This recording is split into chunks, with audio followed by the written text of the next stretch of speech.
Welcome to Rise Above Performance Training's 15 Minutes of Strength, the show where we explore and discuss the vast landscape of strength to help all of us live our best and strongest lives. I'm your host, Doug Fiorinelli, and this is episode 6, Playing the Long Game with Stephen Bologna. I'm honored here today to have my longest and dearest and bestest of friends on the podcast, Steve Bologna. Welcome. How you doing? I'm doing well. Thanks, buddy, for having me on. Yeah, I thought, the other day we were talking and I thought this might make a great podcast topic because you're one of the only guys who started with me in terms of a strength journey as kids, and you're still continuing to do so this day. Like we mentioned, we might have some friends that run 5Ks or do some light exercise here and there, or play some beer league soccer, but you're one that's still lifting weights, doing your thing. And I wanted to talk about that. So first off, let's just talk about your strength journey as a kid in the 80s. Like, when did you kind of get attracted and drawn to strength training and just training in general? Well, I think, when we were real little, just being on that back hill, that backyard, and kind of exploring the neighborhood. There's a lot of nature around. So just those hills and climbing up those and just kind of getting into the dirt and stuff like that. And being kind of competitive a little bit with you about how fast you can go up something. And, can you lift, you cut a branch off of a tree, and kind of mess around that way. I think that's sort of where it started. But as far as traditional weight training, I guess 6th grade, my dad had old school bench set and a couple of dumbbells. And, I was a little skinny, wiry kid. And I knew that I wanted to gain weight once I got into high school. So just for sheer survival of where we grew up. So that's sort of where it began. And I think, what was really cool about it was that kind of supported or supplemented, our athletic habit, right? So if you want to get stronger and faster for your sport, well, you're going to have to learn how to train, right? Yeah, that makes sense. I think you too kind of started the weight training even before I did. I mean, my dad had that same kind of weight set from Sears, those sand plastic weights. Yeah. But I remember your garage was way more equipped with weight training. You had a speed bag and everything. And then even in high school, you had a barbell in your room where you would pump some reps out before we went out and to get those arms going. So that, I didn't really do that. I think, like you said, as kids, we were competitive, but also we played a lot of sports. So we kind of, not like training now, how it's structured. Even the kids I train is a little more structured in a sense. We didn't have that. We just kind of did it on our own. We didn't know about cross training. We just wanted to lift weights. Yeah.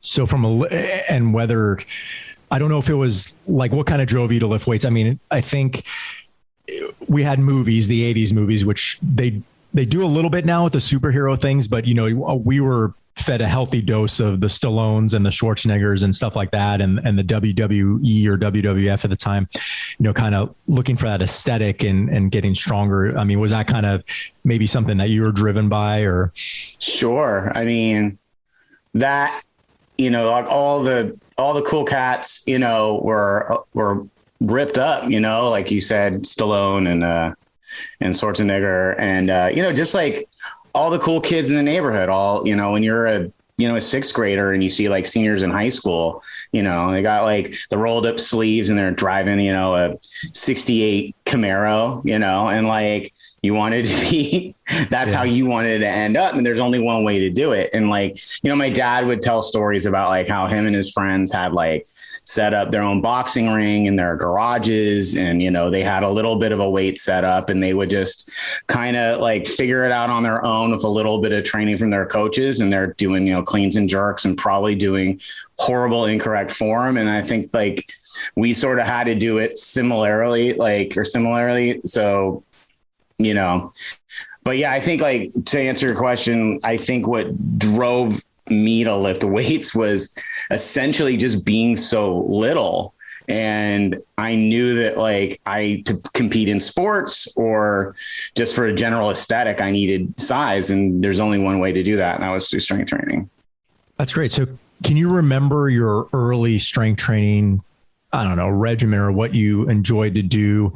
And then we can kind of talk about, maybe how it's progressed afterward. Like, did you get more structured? And then, maybe going into a little bit later on about how we're doing it today and how you stuck with it. So yeah, maybe take me back to like the early years of what you were doing and where you kind of learn what to do. I mean, obviously like our dads would do it a little bit, like you said, but they didn't have, there were some books, but there was no internet. Obviously maybe they saw little quick montage clips of, Rocky 2 or something like that, where they're running on the beach and training, but there's nothing out there.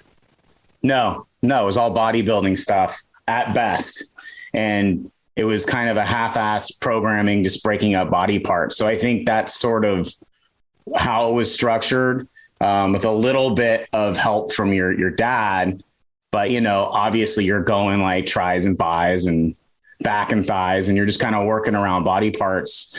And obviously the omnipresent bench press was like the pinnacle of all lifts. But even today, that's one of the pinnacles of all lifts, even for me, even with a more structured program.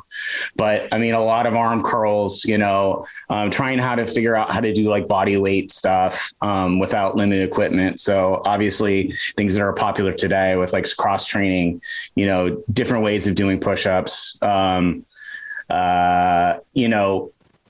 What else do we have? Like if you had a 10-pound dumbbell, are you doing concentration curls with it? You're just trying to figure out what to do with the equipment you have in sort of a hodgepodge, and obviously the glamour muscles, right? You're working your biceps more than probably they should be, and at a heavier weight than they should be, i.e. that barbell in my room that I wound up tripping over more than I did making any gains. So yeah. And at the time you said you're lifting to get a little bit bigger and things. Is that why you kind of progressed and kept going with it, because you saw results? Yeah. Genetically, and being a little bit shorter, it was pretty easy to see gains at first. And that kind of kept me going. And, just when you start to get into like 14, 15, I was kind of a late bloomer. So then just putting on a little bit of size, shoulders, arms. And then, with that, you gain confidence in weight training, which I think was always a problem for most kids that like, if they were a little taller and thinner, they didn't think they'd ever, gain any muscle mass. So they just quit because they weren't good at it. The opposite can be said, because it came pretty easy for me, and even technique and structuring programs once we got into high school, and there was coaches that were there to guide us a little bit better, and how to cross train and how to supplement those workouts with whatever athletic training you're doing, drills, and being able to like, rest and recovery and still be, a kid and go have fun and stuff like that. And then when you were doing those things early on, like, let's say, how frequently were you lifting and supplementing with the other sports and whatnot? Like, so high school age? Sure. Let's say high school. Okay. When you started getting into it. Well, different. We had, so at my high school, I was either in sports or training for sports. So it was better than being in just a regular PE class, like in a fourth period. So for athletics, for example, if I was, not doing anything, the fall sport, and I was training for soccer, we had to lift, and we had to lift at least a couple of days a week. And then we'd move on to something like that was PE oriented, but it was more like wrestling. So then we'd have to lift, and then we get into soccer, and then we'd be in season, so we wouldn't be lifting. So it was edging towards a more traditional, strength training routine. But then on my own, because I wanted to get bigger or I wanted to look better, I'm like lifting pretty much every day in a limited capacity. And then I'm playing soccer, or if I was playing baseball, I'm being active that way. And then of course, like all the kids who grew up around here had to do like a lot of physical labor. So on top of that, we're doing things that are probably making me a little bit more efficient and a little bit larger just by doing yard work for my pops. Yeah, no, I remember that too. Yeah. My dad, as soon as I could walk, he was, making me mow lawns for $1 for the neighbors, and all that stuff. See, that's prowler training right there. Prowler training. Exactly. So that's pretty good, actually. So your high school had organized coaching with it. Who was your strength and conditioning coach? Was it the coach themselves, or do they just like lock you in a room and say, go for it for 30 minutes? Or man, what? It was like, dude, they didn't have like strength conditioning coaches. They had dudes that like kind of knew how to lift weights. There was like big time football guy who actually, I think he played in college. I think his last name, he was like the driving instructor, but like he was pretty yoked. And like, so he would teach some of the weight training. It was kind of like a famous running back in the 60s. And then we had the auto teacher who was a wrestling coach. And then he would be in the gym giving us stuff to do. And, it was organized in that we had to lift, and we were learning like kind of intro to weightlifting with like equipment that you've never really seen before. Those old school Nautilus machines are like, the plated calf raises. Remember those where they were you're sitting inside the pads and there's like plates. So max that out. Yeah, it was easy breezy, buddy. But like, it wasn't, it was structured in the fact that we had to weight train, but it wasn't structured in a program setting. These guys didn't necessarily know exactly what they were doing, except for the fact that it informed their particular sport. So football guy, a lot of football type lifts, learn how to squat. Right. And then like the wrestling guy was a little bit more, lighter weights and learning how to use certain equipment and, just have at it sort of thing. But at least that was more structured than what I was trying to do on my own at home. So you just pick up nuggets here and there, and then you're starting to kind of figure it out, or what works for you. Yeah, that was my experience too, because in our high school was the same thing. Our coaches kind of pretty much threw us in the weight room and locked the door and said, we'll get you in 30 minutes. And of course we all ran to the bench press and did it. I don't blame them. They didn't really know what was going on because they were the coaches, and we didn't have a dedicated strength and conditioning coach like they do now at most high schools or decent high schools that have, a little bit more money. And then we weren't a main sport. Like football always got priority, obviously. And they seemed like they were always in the weight room doing their power cleans and bench presses. And we were kind of like, you either had to go early in the morning at 6 a.m. or 30 minutes before practice. So, but that got us going a little bit. Yeah. I don't remember anybody getting hurt, too much, which was kind of shocking, I would say, just going too heavy. We probably definitely did way too much bench press or whatnot. Honestly, the most common injury in that gym at Cap, that tiny little hole in the wall, was the people getting their hands stuck in the plates. Ooh, yeah. People are smacking their fingers. Yeah. Really, like, I'm surprised, like you said, no one got like seriously hurt because we're free for all for the most part. So high school structured, obviously you got to be there and you got to do it. And, it sounded like you're pretty motivated, and you were able to carry that beyond those years. What did something stick with you there that you kept going with it through college and even to this day, beyond that, to keep going and keep weight training as a part of your, physical regimen? Yeah. I think what was important for me was that I enjoyed making strength gains as much as I like the aesthetics of getting bigger arms or shoulders or calves or whatever, that I was noticeably getting stronger. And for my size, I was a little bit stronger than the average person around my height and weight. And so, it's like anything else in life, right? If you're good at it, you want to do more of it, and you want to see if you can push the envelope and see if you can get even better at it. And then, weight training becomes a sport in and of itself at that point. So I was motivated, originally by sheer aesthetics, and then getting strength gains, and then enjoying the process, or learning a new lift, or, being savvy about technique. Those things kind of kept me going. And there were lulls for sure. Like there was like first couple of years of like college, like I wasn't doing a whole bunch, but I was always sort of maintaining. So maintenance was always part of it. And you alluded to that in the beginning, right? Where we've never really fallen off. We've kind of essentially been training since we've been kids. But, then you get back into it and you notice that like, it's like anything else, right? You remember that you were pretty good at this. So like, yeah, maybe some of your gains you lost some of your gains, but now, if you're committed to it and you're going, 3 or 4 days a week to the gym, riding a bike, you're right back on it. So consistency, gains, and enjoying the process, essentially. Sure. And you said, you enjoy the bench press, and you had those coaches where, you're kind of set you up, but didn't really have a structured program, but you're training for your sports and you're gravitated towards certain lifts and getting stronger, and, the aesthetics were second. How has your training changed throughout the years to where you are now? Have you had to make really big, different kind of focuses, or different lifts even, or the amount or volume? Like how have things changed over the years?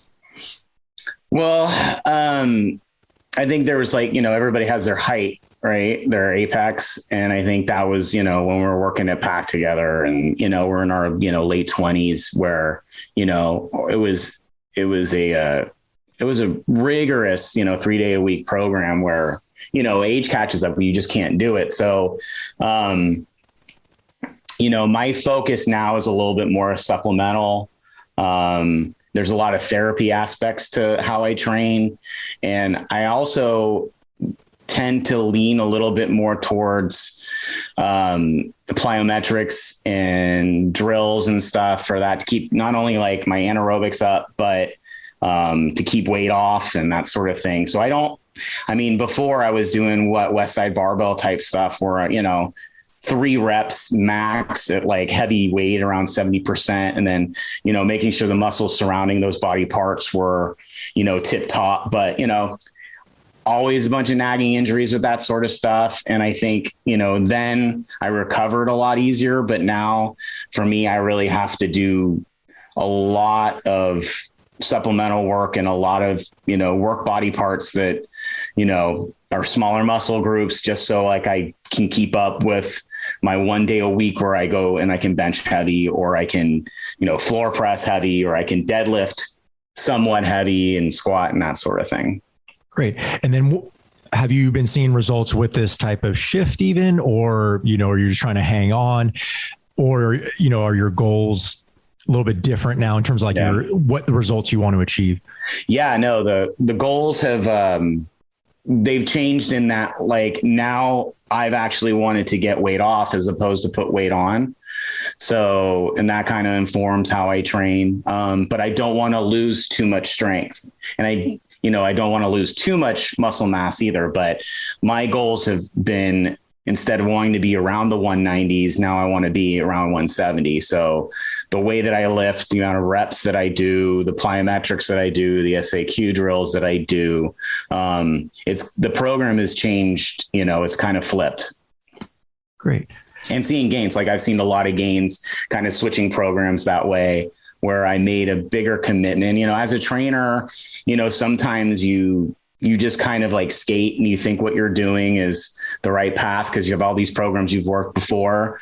And then you realize you're just kind of skating and you're not making any real gains. So I switched everything, got super motivated this last year because I was stuck at home, build a gym in my house, and then, really attacked it hard. And then I went from like 197 to right now I'm at like 179. So goal achieved. That's great. Now, I don't know if you've experienced this yourself. I'm sure you have, if you've been in it this long, and I don't think you would be in it this long if you didn't. It's kind of a, the whole youth is wasted on the young kind of thing. We're young and strong. But I think now, lifting now and doing even running now, like I'm way more in tune with my body and like what's going on. Like I kind of, even when I do anything, even if it's simple, I try to be conscious of every little movement. Like, what is my shoulder doing? Is it spazzing out? Is it being okay? Or my foot strikes okay? Where I didn't even care when I was younger. How do you feel have you experienced anything like that? Like now I'm really focused on how I'm moving, not even just day to day, but overall, like that's more my goals. Like, wow, my hips opening up way more just by doing this, or I'm able to, maybe my strength has dropped down, but I'm able to kind of control my body in different ways, or noticing like imbalances, like, wow, I can't stand on my right leg as long as my left leg. How has that grown throughout the years? And does that keep you motivated like it does me to find these little nerdy kind of things within my own body, and how to like kind of attack those and also, really focus on those things? Yeah, that has occurred tenfold and by necessity in a lot of ways. I mean, I was kind of like a Bam Bam type in the gym, right? So days where I should be resting, I was probably still working out pretty heavy and probably shouldn't have, and wasn't conscious of like the things I am now, but by necessity, like I'm rehabbing, a bone spur and Achilles tendonitis, and I've got, some issues with my shoulder. So, I mean, I've never been this conscious about internal, external rotation, at my hip, and, that kind of focus has been cool. Like you said, that like kind of nerding out about like, okay, what is my hip doing right now? And like, once my Achilles has gotten better, why am I having hip discomfort? And if I, move my femur over just a little bit when I'm doing interval runs, like it's night and day. And then you get excited. You're like, okay, I know how to move like this. Or like readjusting your body without needing a chiropractor. Like, I've first, and I suggest it to anybody that doesn't think it's cool, but I've been doing yoga for a year. And as far as resetting my body and being able to do the things that I was doing in my 20s now that I wasn't able to do in my late 30s has been life altering. So, and then with that process, and you've taken yoga, and I know you have, that you are really conscious of your body when you're balancing and when you're moving your hip and doing two things simultaneously. So in that regard, I've probably nerded more out about, biomechanics and kinesiology than I had, the 10 years previous of, training or training other people even.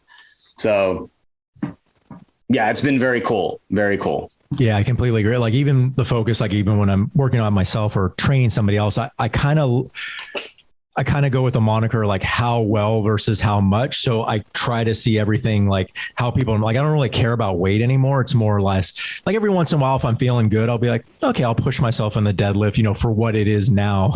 Yeah. It wasn't what it was, but if I'm like, oh, am I moving well? Yeah. And then the next day, did I recover well? Can I do it again? Like I tend to do a little bit more. I try to do something every day versus volume, just try to keep going. Cause I don't want to stop, I'm afraid of, like, I have this weird fear of stopping and then just having everything like, stop and you create that train where you're just done, or you just sit on the couch and not do anything. So I try to kind of earn the day sort of thing. Yeah.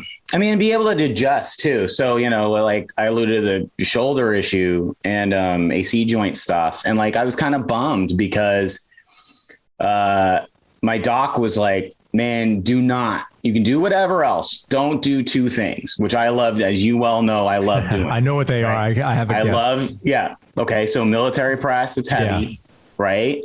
And, I probably overdid it because I was good at it and I probably was showing off like an idiot. And I also like having weighted dips and I can't do either one of those anymore. And I've had to adjust, and I use things like bands, which I would have never used before, but I'm able to do or simulate some of those exercises. And now I recuperate as opposed to re-injuring myself and going through that cumulative injury cycle. Right. So sometimes you're your own, your own worst enemy. Even with the bench press to this day, it's my Achilles heel because I kind of refuse to lose too many gains in that lift, but my body will tell me otherwise.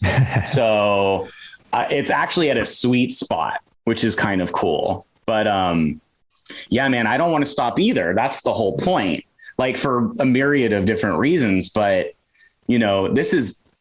this is how I keep my mind active. It's I'm not a solitary person, as you well know. I like being around people, or at least like interacting with people. And like, it's the one thing I kind of like to do by myself.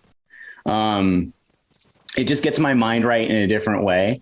As other things that aren't, the idea of just moving to me is therapeutic mentally. So that scares me. Like you said, like, I don't want to be in a position where I can't move, even if, it's minimal. Like, I need to at least work out some way or another.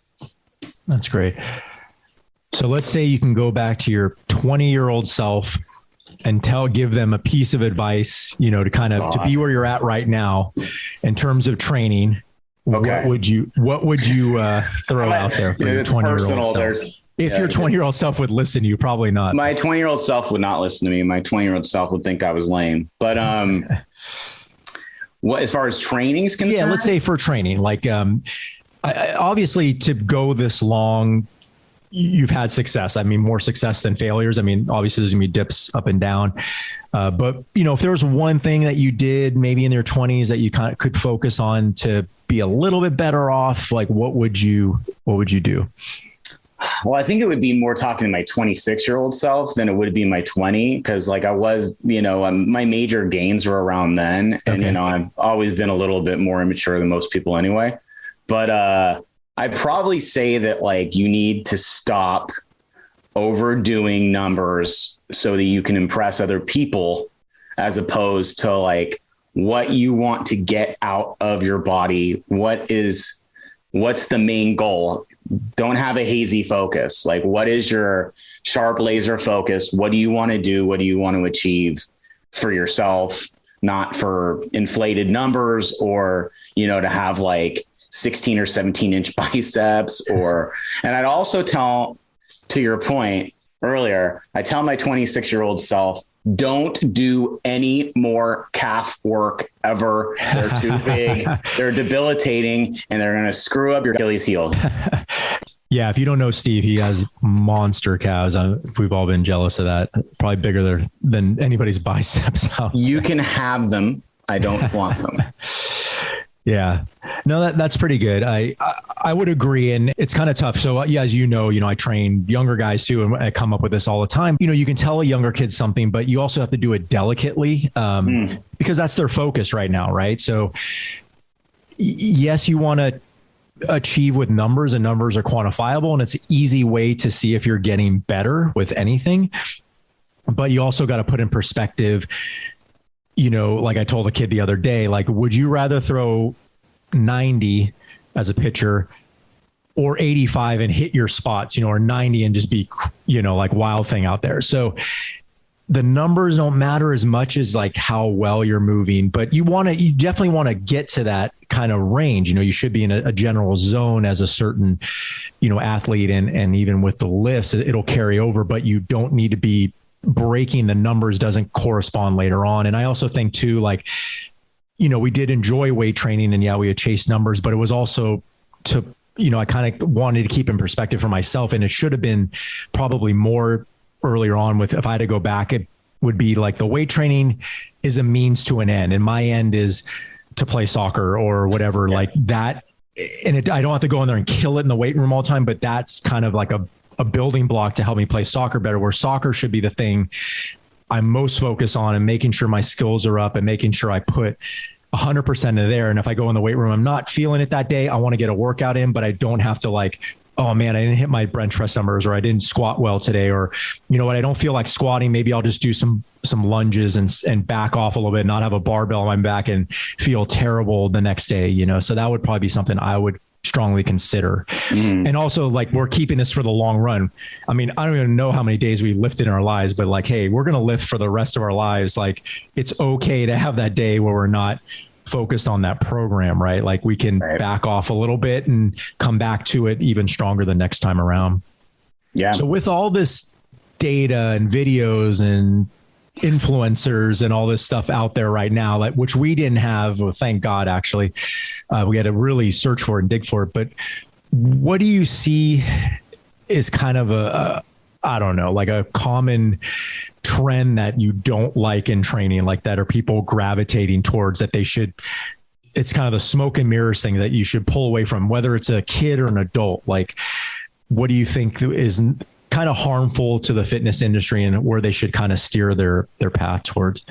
I mean, you probably know the answer to this. Like, you know, even though I love the cross training aspect, but like the elements of CrossFit in the tech world, you know, the people that don't have a background in weight training that are, you know, doing these lifts that are debilitating, then it scares me for them. I mean, for someone like me, I mean, at this age, probably not, but for someone like me, that's okay to like clean and jerk and then go do a bunch of pull-ups and then like not worry about your technique. But I've trained people in their 20s that like had degenerative disc disease because they were doing that stuff. And then what it does, it creates like this sort of community, like this sort of cult of personality, right? Where now they have to do these things. Even before with our programs, like I didn't have to do it, but they feel peer pressured in a way to like show up every Wednesday for this or that and the other thing. So I think that style of training, it's not probably as popular as it was like, I don't know, 8 years ago, but everybody wants to get in gains and lose weight or get ripped up or whatever it is that they want to do. They want it quick and they don't want to learn technique. And they don't want to have patience with strength gains, and they don't want to put in some of the work where they feel like just because they feel like they've, you know, sweated everything out in a good hour that, you know, there's no longevity in that kind of work. And that scares me for a lot of people that, you know, do that without like a guide, the right kind of training and like equipment training as well, is when they go off and do this stuff on their own, you know, on our own, man, like not good.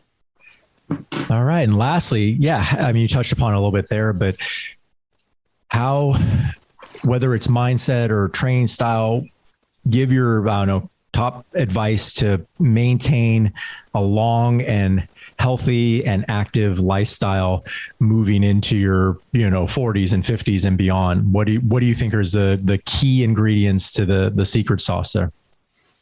You know, it sounds a little corny, but have a passion for what you're doing. Like enjoy the journey. Like there's gains, there's losses, there's plateaus, right? And, you know, enjoy like the technique.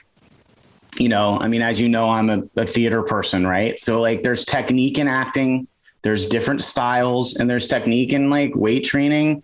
And like, you have to kind of understand where you're going in this journey, and that, you know, if you want to maintain like what you and I've achieved over the years, that you're going to have to like listen to your body and, you know, and adjust and adapt and like have fun with those adaptations, because that's really part of it.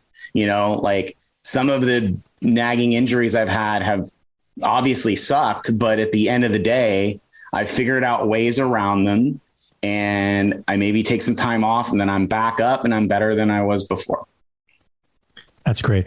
And then, you know, motivation, I heard people say it a lot as an adult, you know, they're not motivated to do X, Y, and Z or go out and run or go to the weight room. Like, how do you keep that motivation going, or how do you keep motivation in perspective? Because yeah, I don't think motivation is going to be there every day for everybody. Probably 8 days out of 10, you're going to be unmotivated to do something, right? So how do you maintain your motivation along with, you know, your training and your physical activity? I mean, I think it's complicated, but I mean, it's a little bit of stubbornness that like, I'm not going to go into that good night, you know, like I'm going to be able to keep doing what I want to be doing from like, even if it's a strength perspective or just like a movement perspective, or maybe I think I'm still as fast as I was at 20, 28, and I'm going to go out there and do intervals before I do sprints because I want to I want to like think that I can still do that stuff. So there's some bullheadedness there, which I think is fine, you know, added with a little bit of practicality, you know, and I just don't want to lose anything that I've gained. And I want to be able to keep going until, you know, my 60s or 70s. And so I know that if I don't do certain things, my body is not going to feel a certain way and I won't be able to do it. And I know that I'll be complacent. The worst part is if I take too many breaks and go, you know, I'm not feeling that good today, I'm going to skip it. And then that happens another day and another day. Then the weeks going forward are going to be worse and I'll be more or less motivated to do it. So time becomes another principle in that as well.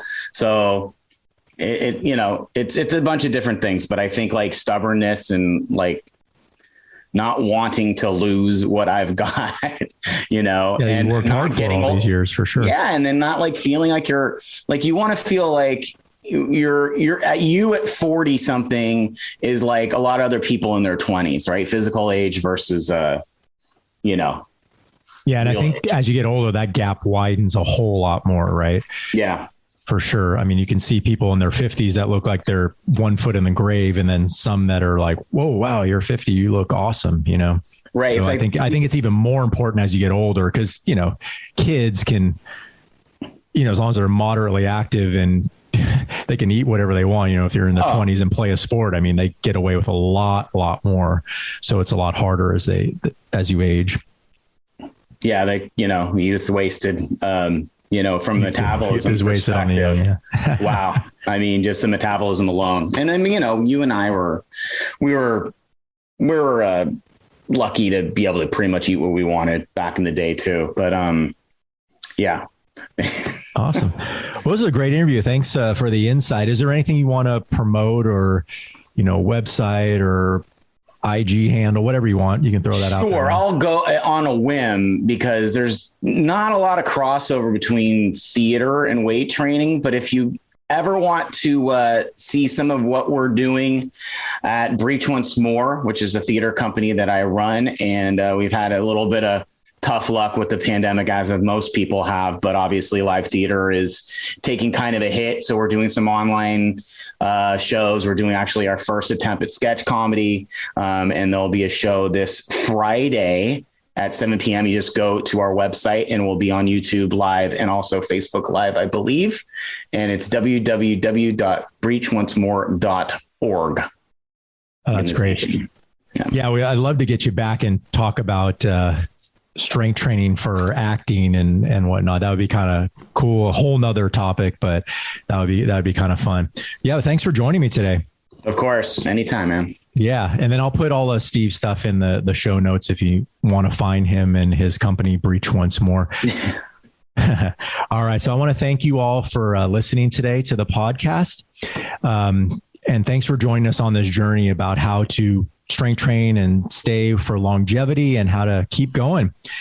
So remember, all the strength you need is created on the inside and reinforced from the outside. We'll see you next time and take care.